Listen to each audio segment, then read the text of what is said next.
Hamas की अब खैर नहीं, गाजा पर जमीनी हमले से पहले इजरायल ने तेज की बमबारी, पढ़े 18वें दिन क्या क्या हुआ। इजरायल हमस वॉर न्यूज़। इजरायल और हमास के बीच जंग का आज 18वां दिन है। इजरायली सेना ने गाजा पट्टी में जमीनी हमला करने से पहले बमबारी तेज कर दी है। अमेरिकी सेना भी भूमध्य सागर में तैनात हो गई है। पढ़े युद्ध में अब तक क्या क्या हुआ। इजरायल और हमास के बीच जारी जंग का आज 18वां दिन। इजरायली सेना ने गाजा पट्टी में तेज की बमबारी। गाजा में जमीनी हमला करने की तैयारी में है इजरायल और हमास आतंकियों के बीच जंग 7 अक्टूबर से जारी है। इजरायली सेना जमीनी हमले से पहले गाजा पट्टी में बमबारी बढ़ा दी है। इससे मरने वालों की संख्या में भी इजाफा हो रहा है। गाजा के 20 लाख से अधिक लोगों के पास भोजन, पानी और दवा की कमी हो गई है। इजरायल और हमास आतंकियों के बीच जंग 7 अक्टूबर से जारी है। इजरायली सेना जमीनी हमले से पहले गाजा पट्टी में बमबारी बढ़ा दी है। इससे मरने वालों की संख्या में भी इजाफा हो रहा है।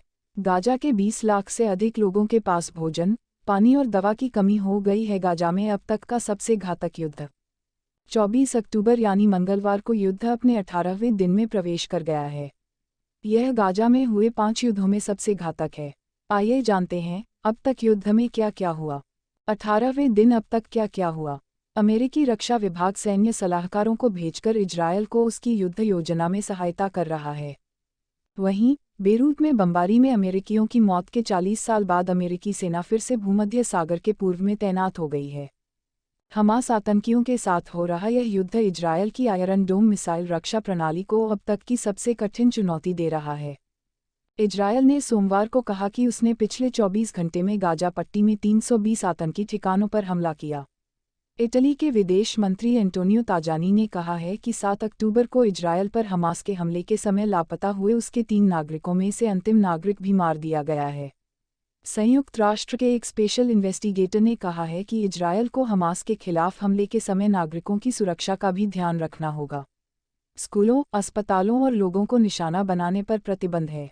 फ़लस्तीन के 5087 नागरिकों की मौत।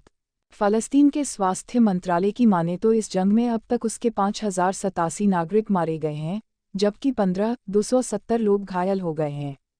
वहीं कब्जे वाले वेस्ट बैंक में अब तक 96 फ़लस्तीनी मारे गए, जबकि 1650 घायल हुए हैं। इजरायल के 1400 से अधिक नागरिकों की मौत।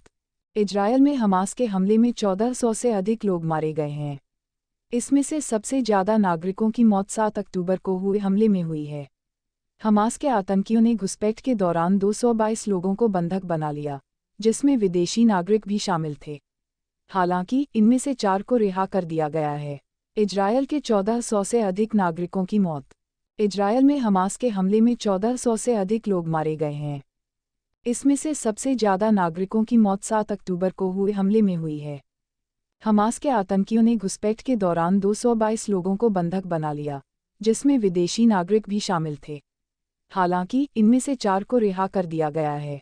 इजरायल और हमास के बीच जंग जारी है। पिछले 18 दिनों से जारी इस भीषण युद्ध की वजह से गाजा पट्टी और वेस्ट बैंक में 5182 से ज़्यादा फ़िलिस्तीनी मारे गए हैं और 15,000 से ज़्यादा घायल हुए हैं।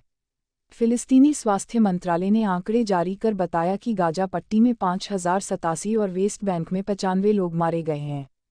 इन सबके बीच फ़िलिस्तीनी प्रशासन का यह भी मानना है कि इजरायली सेना ने अपने बंधकों को छुड़ाने के लिए खान यूनिस क्षेत्र में पर्चे गिराए हैं।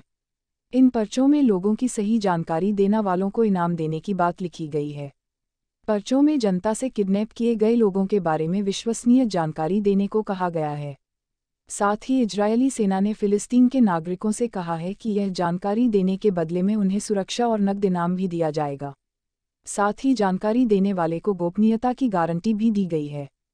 वायुसेना के अनुसार ऑपरेशन के दौरान इस्राएली लड़ाकू विमानों ने सुरंग शाफ्ट, युद्ध सामग्री गोदामों और दर्जनों परिचालन मुख्यालयों पर हमला किया और उन्हें नष्ट कर दिया।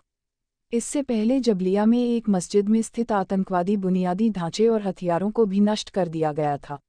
इस जगह का इस्तेमाल आतंकवादियों के लिए एक सभा स्थल के रूप में किया गया था।